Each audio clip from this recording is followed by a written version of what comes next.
Something that we haven't talked about yet that is very important to lead guitar is bending the strings. You've seen me do a little bit of this, but we haven't really gotten into a discussion in it, and now it's time. So string bending is all about using the leverage in the arm. I've been talking about this for pretty much everything we do, right? But bending the string, we're approaching things in a specific way. Essentially, what I want to do is to be able to lift the string if I'm bending upward.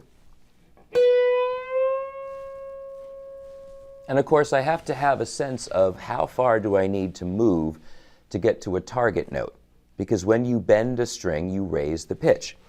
So if I'm sitting here on this 12th fret of the B string, and I start pushing the string up, and I'm using my straight arm to do this,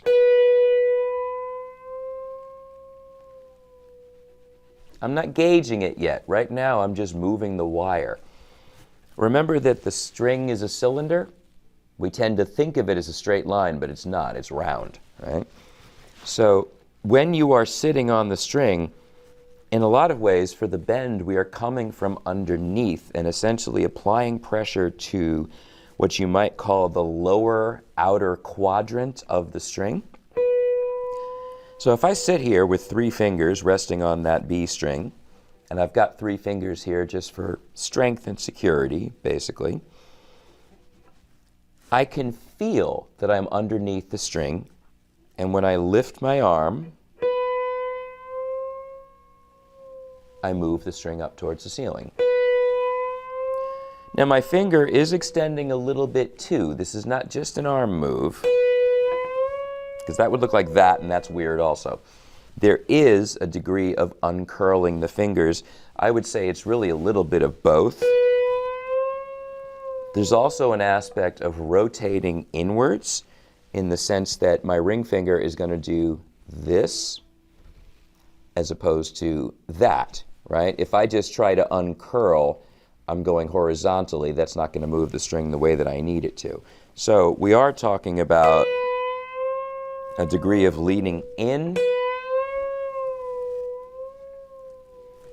And I think what you want to do to start with is just get used to that sense. Now you may be string bending already, but if you haven't thought about it in a while, just getting back to that sense of being balanced on the string. It's no different than when I was talking about vibrato earlier. But there's no pressure in this. I'm balancing and shaking my arm. The string bend does require a little bit of bracing, maybe is the wrong word, but balancing against the thumb, because I do need to have something to push against. And so when I start to move the string, the thumb will tend to bear down a little bit. This is one example. If you have ever been told by a teacher that you're supposed to keep your thumb down all the time, that's sort of true and not true. It's true in that there are things you will not be able to play if you don't drop your thumb. You are very unlikely to be able to play a bar chord like this if your thumb isn't pointing at the ceiling. But if I want to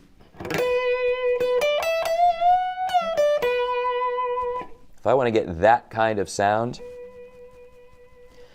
I really do need to have the guitar neck solidly in my hand.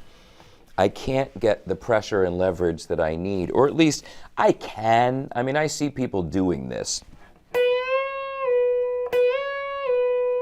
But that's all finger muscle. I'm not going to say those people are wrong. It's just not the way that I want to do it. And honestly, I don't think it sounds as good.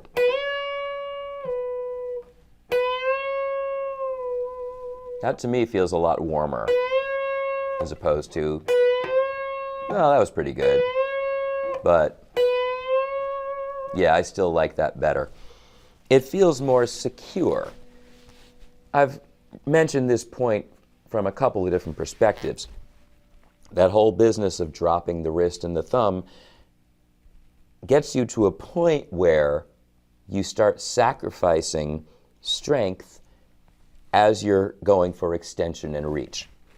And so that's something to consider, and I've mentioned several times over how reach has as much to do with our range of motion and the angle of the hand and arm as it does with your ability to pull the fingers apart. So I really hope you don't have one of those crazy finger stretcher exercises, because exercisers, if you do, get rid of it now. You're just going to hurt yourself. It's not about stretch, right? It's about leverage. So I need the leverage if I really want to be able to push the string, or at least I have much more control over the string with that planted thumb. Now, sometimes we bend strings towards the floor. And again, it's a combination of fingers and arm. It's worth your while to explore this outside the context of a tune. Just making a note sing, vibrato, varying degrees of bending, half step. And we can test that. I can start from the 12th fret, play the 13th fret, and then play that half step bend and try to match it.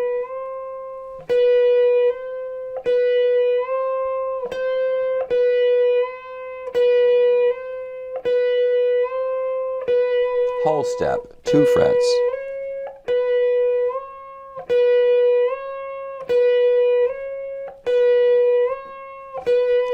Three frets.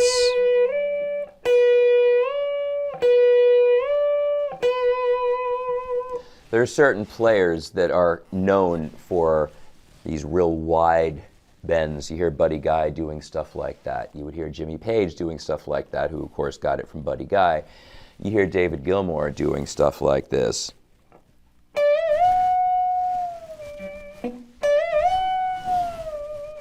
Which is pretty dramatic, but you can see when you watch my hand the way that essentially when I want to go further, I just give it more energy.